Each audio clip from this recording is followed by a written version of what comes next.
दर्शन, साहित्य, विज्ञान, संस्कृति के बारे में चिंतन का उदय उन व्यक्तियों तथा समाजों के जीवन में घटित होता है जिनके पास जीवन की मूल जरूरतों को पूरा करने के बाद कुछ अवकाश रहता है।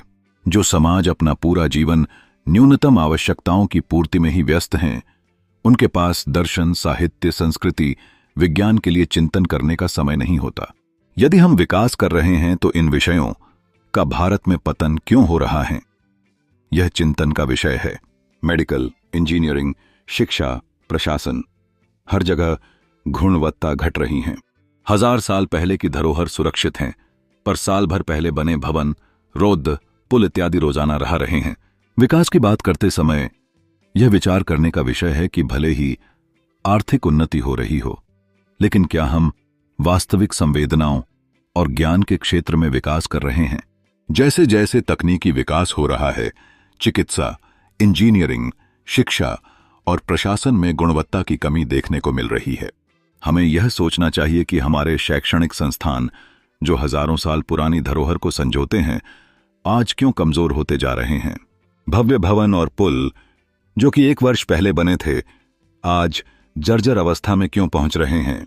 माँ बाप सहित विद्यार्थी शॉर्टकट से सफलता प्राप्त करने की कोशिश में भ्रष्टाचार करने से भी नहीं चूक रहे हैं। स्कूलों में जो बच्चे किताबें खरीद लेते हैं तो कॉलेजों में उनको क्या हो जाता है। माँ बाप द्वारा स्कूलों में कोर्स खरीदकर जब बच्चों को दे दिया जाता है तो कॉलेजों में ऐसा क्यों नहीं हो रहा। छात्र के पास पैसा है पर किताबें खरीदने की इच्छा नहीं है, बस मोबाइल का रिचार्ज ज्यादा जरूरी है।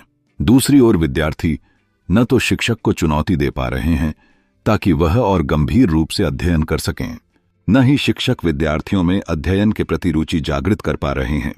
किताबें पढ़ना तो दूर, सरकारी महाविद्यालयों के छात्र अब किताबें खरीदना भी पसंद ही नहीं करते।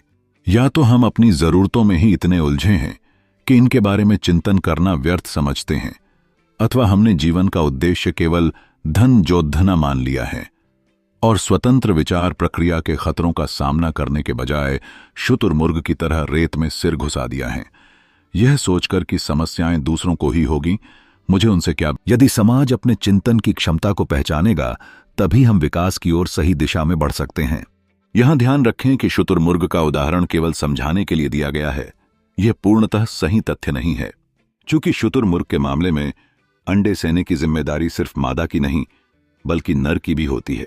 अंडों से बच्चों को निकालने के लिए इन्हें गर्माहट देने की जरूरत होती है, इसलिए शुतुरमुर्ग इन्हें रेत में गड्ढे बनाकर रख देते हैं।